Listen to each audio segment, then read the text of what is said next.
Well, hello, everybody. Welcome back to the program. We have been taking this deep dive into how to not get turned down. And today we come to a massively important moment. This is the pivotal moment, the point of no return, where you are either going to get it fixed or you are going to get it turned down. And so we have a lot to talk about. So let's just get started.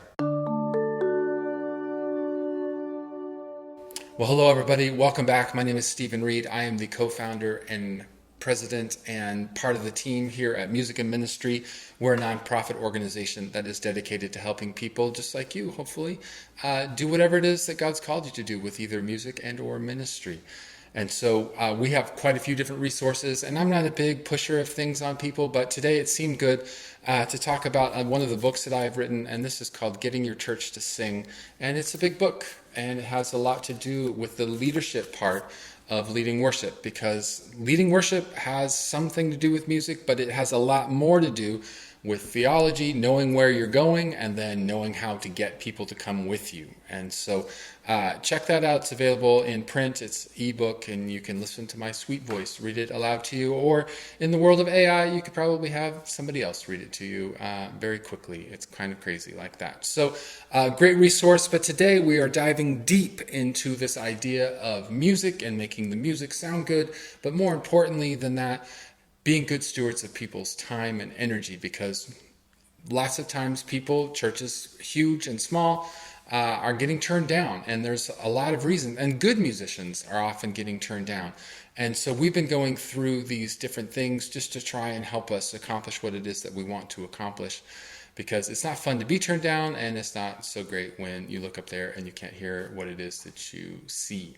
And so, as I've mentioned, there are 6 reasons why people aren't going to get any better or would potentially be getting turned down. And we're going to talk a lot about those today. So we need to make sure that you're fresh on those. Number 1 is going to be pride. And there is so much that has to do with that. We will talk a lot about today.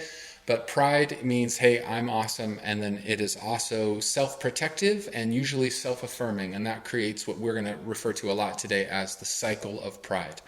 The second one is going to be ignorance, meaning you just don't know what you don't know, and that can sometimes cause you to make mistakes. We'll talk a lot about that today. Number 3 is going to be this idea that we've been covering really deeply here at the beginning, which is the idea of bad systems, because bad systems make good musicians make bad choices. Or we've said it another way, it's anything that makes it difficult for musicians to make good decisions.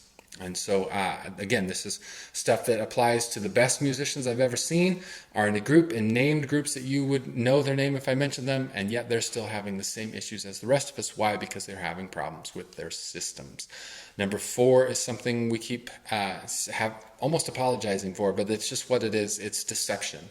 And unfortunately, there's quite a bit of deception that is involved in the music industry and the churches that are involved in the music industry, just presenting something as something it is not. And then also we get quite a bit of deception in the church at the local level, where we don't always tell everybody what it is that we're doing, and we'll have people turned off and we don't communicate. And some of that is because of these other reasons, but we need to fix some of those things in order to get to where we want to go. All right, so then number 5 is going to be an current inability, meaning there's just some things that we don't know how to do yet.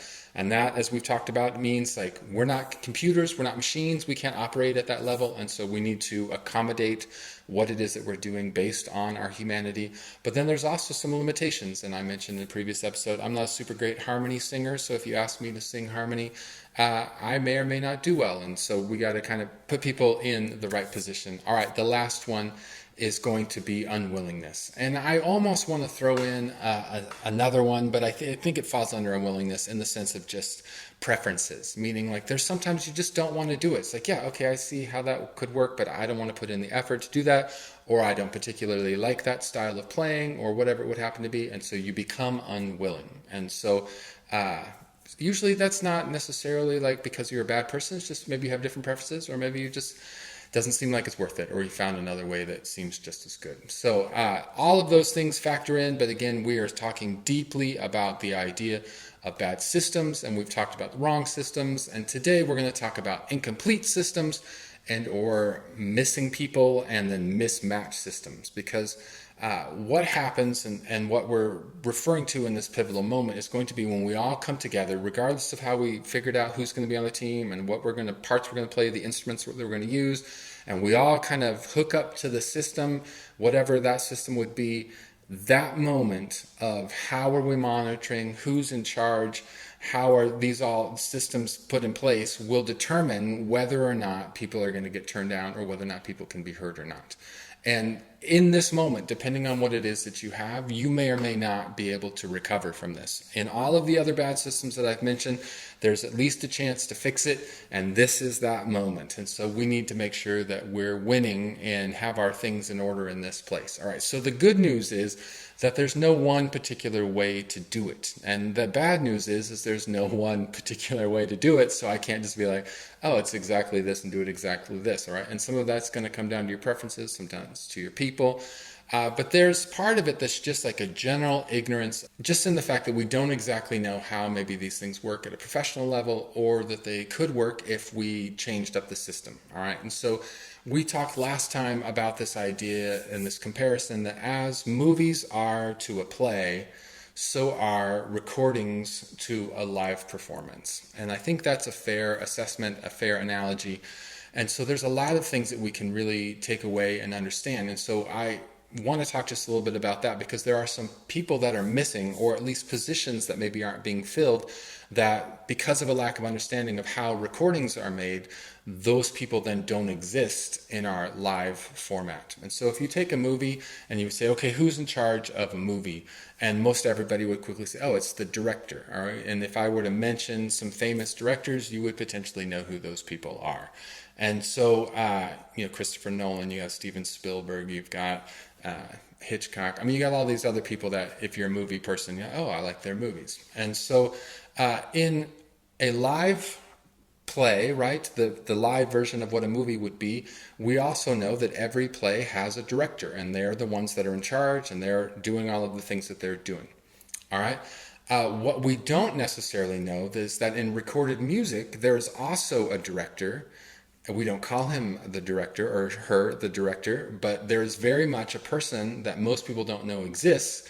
And so then when we come into our live version of the recording in our live music, we leave that person out, or we've assigned portions of what that person would do to other people without the corresponding authority then to make that thing happen. All right. So one of the things that is key here is that the director is always, when you think about where is the director sitting, there's a director's chair, right? And that's kind of the famous thing. And what are they looking at? Almost always, the director is going to be watching the little screen and seeing how it's being filmed, right? They're not necessarily looking at what else is happening. They're looking at what is the audience going to see? What does it look like on film? Because that's the reality that matters. Everything else about everything that's happening doesn't matter. The only thing that matters is what is being printed on that little screen that's going to show in the movie theaters. All right. Now, if you think about the same thing for a director of a play, where are they sitting during all the rehearsals, during all the stuff, right? They're not backstage. They're not somewhere else. They're in the audience. They're there because that's what the people are going to see. And so they want to see it from the people's perspective. Now, the night of the show, they might be backstage. They might be in the side. There's a whole, maybe they're in the back. I don't know where directors go. But by then, everything has been worked out to, hey, this is going to work for our audience. And so this is the idea that I want us to really jump on today, is that regardless of what you do or how you do it, you must somehow be connected to reality. All right, and I would maybe say tethered to reality, or have a lifeline to reality. Because what will happen is that you'll have all these other realities, and as we get into it, you'll see it and you'll be like, oh yeah, we've got a lot of alternate realities. So much so that the only person who is at all living in reality in our live music is going to be the sound person. And so then if they have all of the responsibility and usually they have no authority, then it creates a whole lot of problems. All right. Now, those are movies and those are plays, but let's make that then correlation to our recorded music. Now, most of the time people think, and this is how I thought, so They think that recorded music is just a band gets together, they've written some songs, and then they hire somebody to go into a studio who pushes the button, record with the band playing, right? And that is not at all how it goes.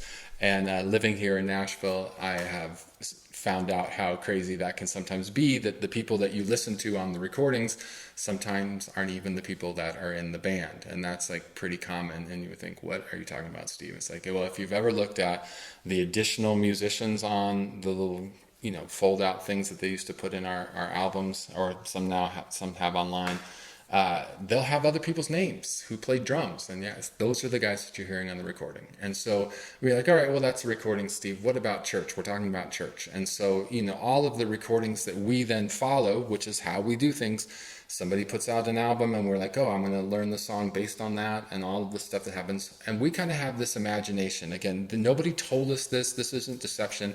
This is us like kind of filling in our own blanks as far as our imagination. All right. Now, certainly the record people in those churches kind of like want you to think that, so they don't correct you if you think that way. But this is how I used to think that it went, was that there would be a church somewhere who just had this amazing worship team. And in their church, they had cultivated this group of songwriters, and they were doing their songs, and it was going super well in church. And so they decided, hey, let's record these songs.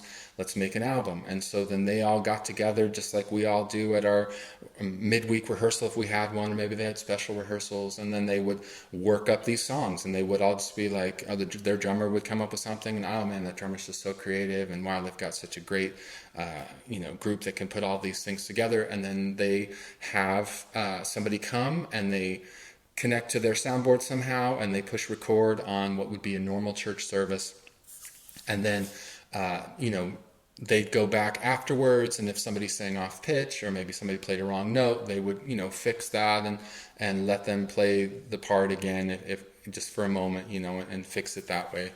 And then maybe a couple months later, then they would release that, right? And most of you are saying like, yeah, that's how it works, all right? But I'm here to tell you that that's not how it works, and it's not at all how it works. And it's been a little shocking, a little disheartening, as we've talked quite a bit, that churches most of the time didn't write the songs, are not the ones who came up with the parts, and then what you're hearing is not actually live. A lot of times it's pre-recorded or completely recorded after the fact.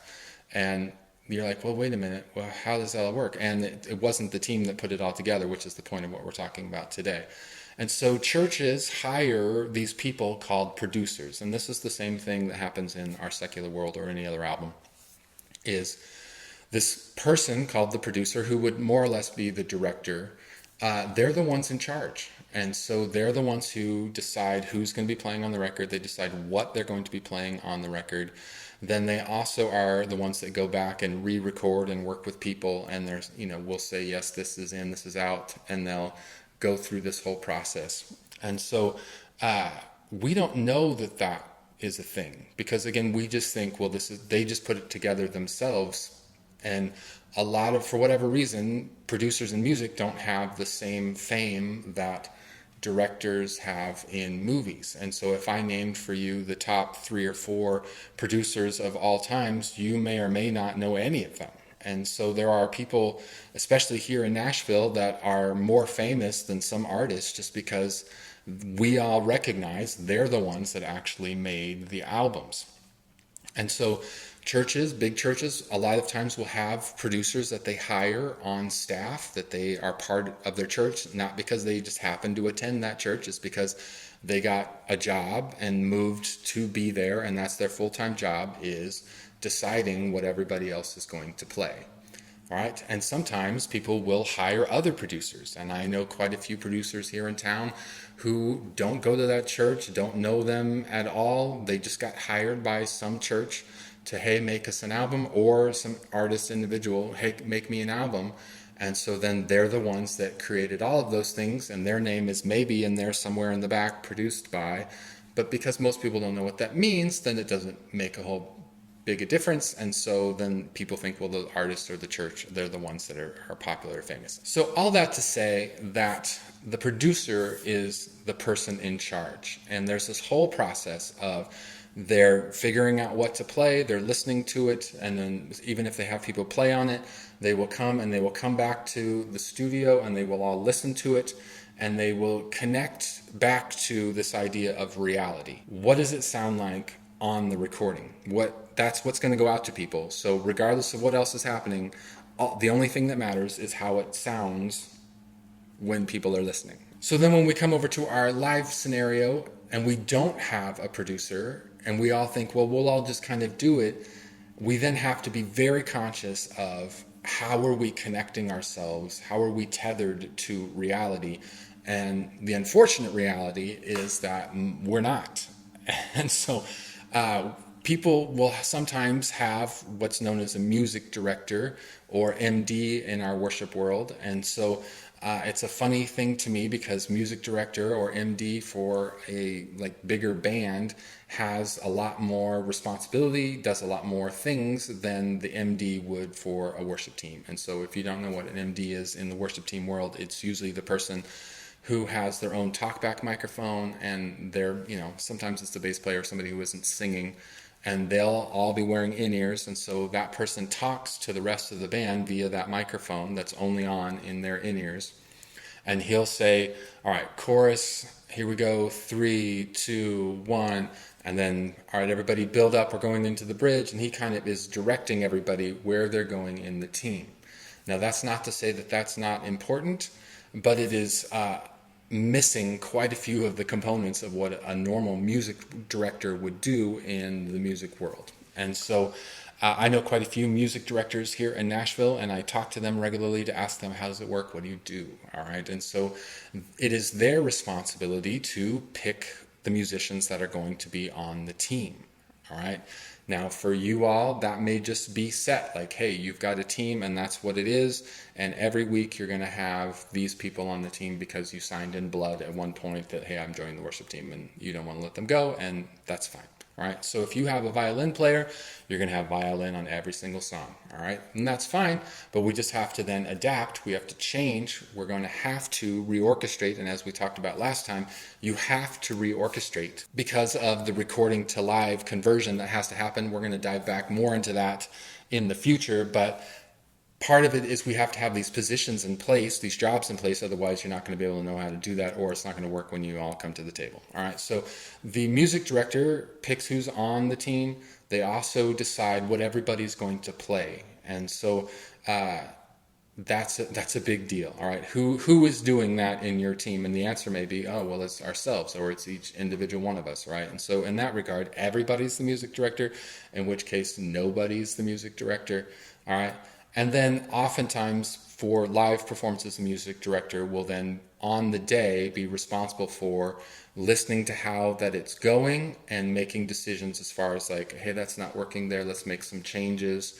And then certainly then during the performance, if they're using in-ears, then that person will talk via the microphone to everybody.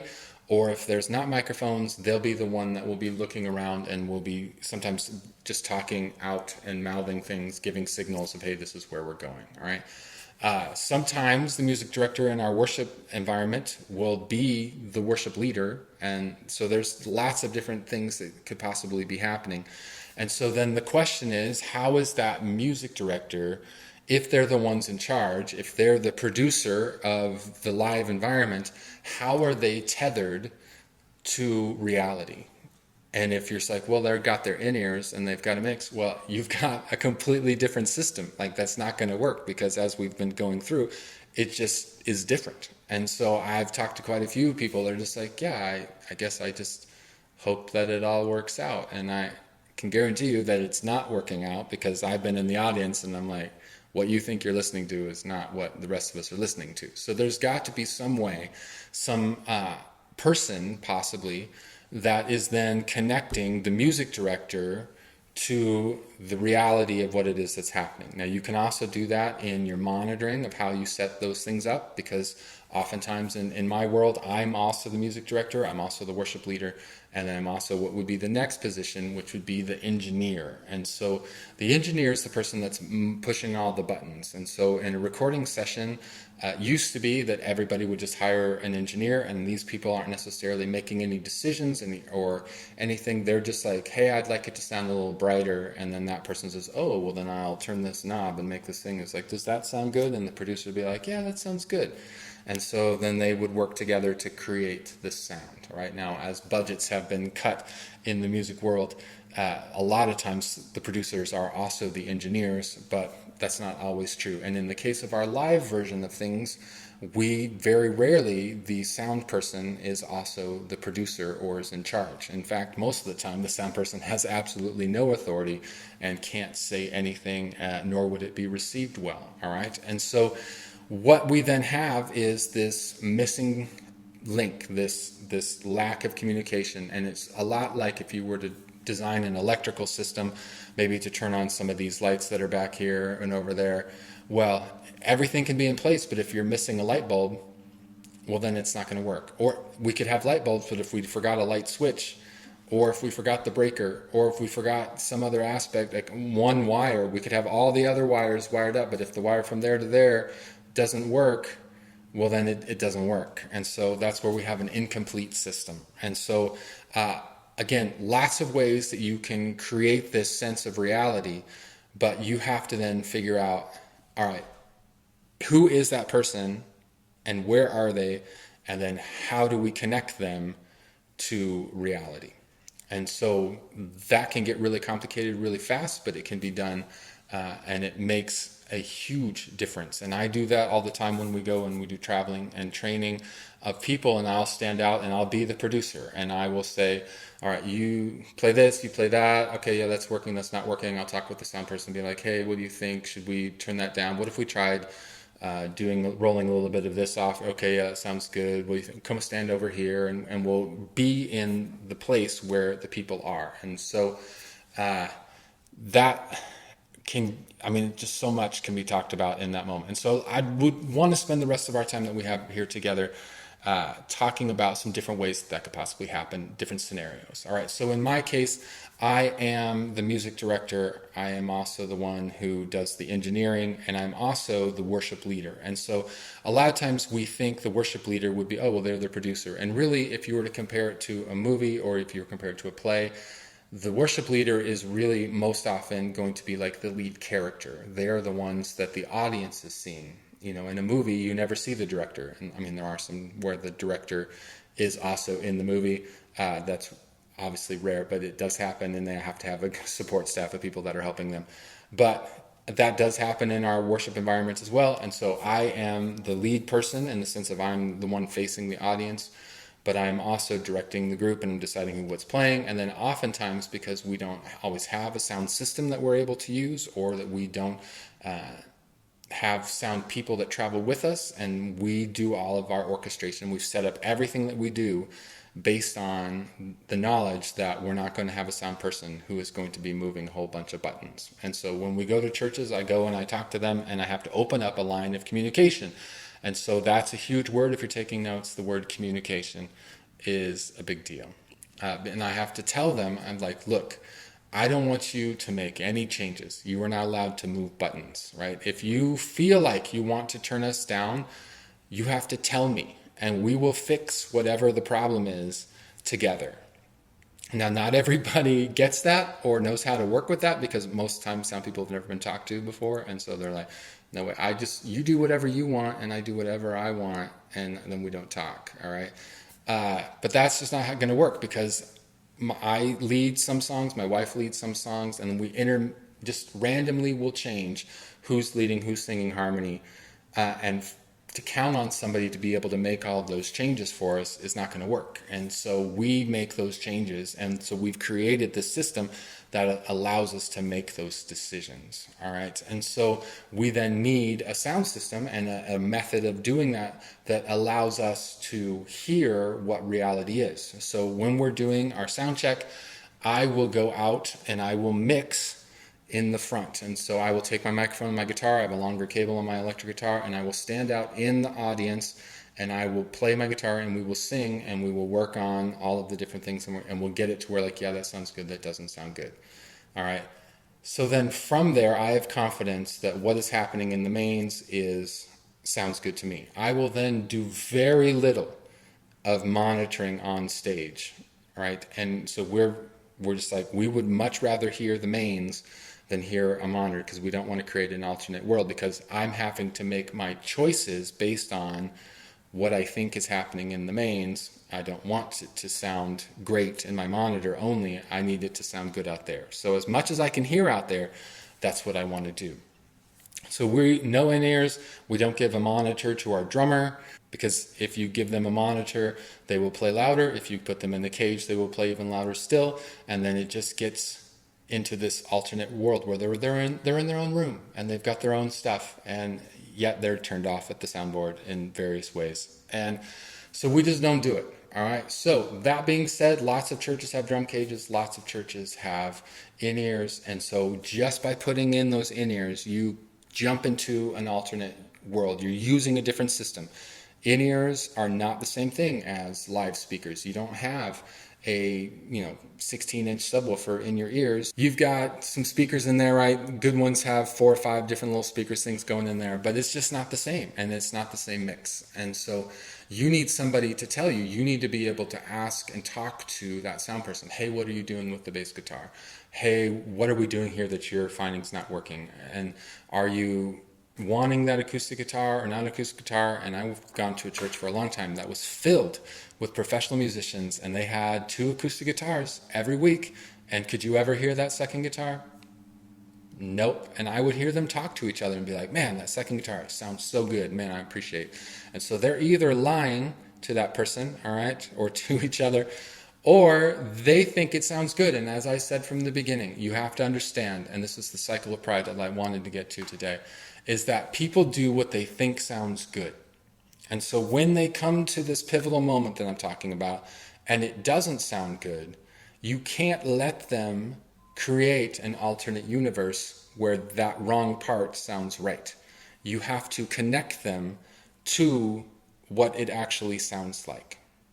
All right? And so otherwise, they're going to play what sounds right to them, but it was wrong in the actual universe.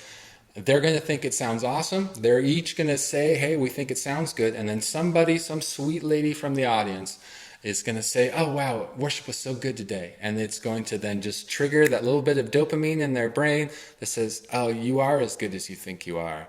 And then the cycle of pride just keeps reaffirming and reaffirming itself all over and over and over again. And you never get any better, right? So then when the sound person, if they say anything, will say, hey, that's not working.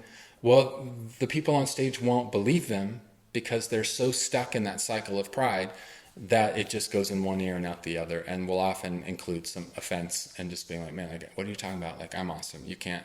And so then oftentimes the sound person is treated poorly, a whipping boy, so to speak, and so that's why they have so much attitude. And I used to think that sound attitude just maybe like was in the board, that like maybe just kind of radiated up and people got infected with it. But I've come to realize that it's the system of it, that we are creating people with attitude because we say, hey, you have to fix all of this, and we're not going to listen to anything that you say. All right, so if you're a church or a group that uses in-ear monitors, you must know that you are blind. You must recognize your blindness, that you need some way to find out, is what I'm playing sounding good? And that can be in the form of a person who would be the role of the producer, that they're out front and they would be telling you, yes, no, yeah, that doesn't work. And a lot of live shows will hire somebody to come and help them with that. And so they'll go out and have the rehearsals, and the person will say, hey, that's working, that's not working, and then they make changes based upon that. Right? Now, what you can't do is go and listen to your live stream, because live stream is not the same thing. Most of them are in stereo, and it's in a recording, and you're missing some of the sound, and they sound awful. And most people don't listen to them because they sound terrible. All right. But what you can do is what a lot of groups will do is that you can record all of the tracks that you're putting into the soundboard via the soundboard to a computer, or if you have a digital soundboard, you can use it as an interface. And so you can, into Logic, Pro Tools, or GarageBand, or any of the other ones that are available out there, you can record what everybody played. You can then reverse that stream, and you can then put all of those sounds back into your soundboard, and then you can have that sound come out of your speakers in your room, and you can have what I would call a mix rehearsal, where then the sound person's going to mix it how they would do it for a Sunday, and it's not going to be 100% accurate like it would be, because the room's not going to be filled with all of the people that would come on a Sunday, so you'll have to take some of those things into consideration. But you can at least listen to, this is what it sounds like. And if you did that, I guarantee there would be a lot of shock, a lot of eyes opened, because it pinpoints and it brings everybody back into like, hey, this is what it actually sounds like on Sunday. And you're like, well, that's not what it sounds like in my ears. It's like, yeah, because you're in a different system, often in your own little world. We need to make sure that we come back to this reality. And that happens all the time in recording sessions, where people will be in their different rooms and they take a take, and then they'll all come back to the control room and they'll listen to how it goes. The producer will then make notes and say, hey, do this, do that, why don't we change this? And then they all go back out and do to their things. So if you have that model of checking afterwards, well, there's not a whole lot you can do for the service that just happened because it's already over, but it can at least prepare you for the next time. And so you hopefully are breaking the cycle of pride, and then you are also then have that reality and can start making decisions, whoever it is going to be, to then either change your system or change your parts and get it fixed. All right. So I would encourage you to have some sort of person who is the music director. And when we go and do our trainings, I am always looking for who is that person going to be, because you have to, as we've discussed, you have to re-orchestrate your music for your group. And certainly, even if you try to do it exactly like the recording, you are most likely unwilling, and certainly are unable to do that because we're not machines and you are in that mono environment. It has to be reorchestrated, and most people don't know how to do that. And so if you feel like you have a group that knows how to do that, then you have to then create a system where they all, as they're playing, can hear what is reality. And that's what we try to do in our group. But if you don't have people that are doing that, or just recognize that if they're trying to do that and it's not working, that's probably why it's not working.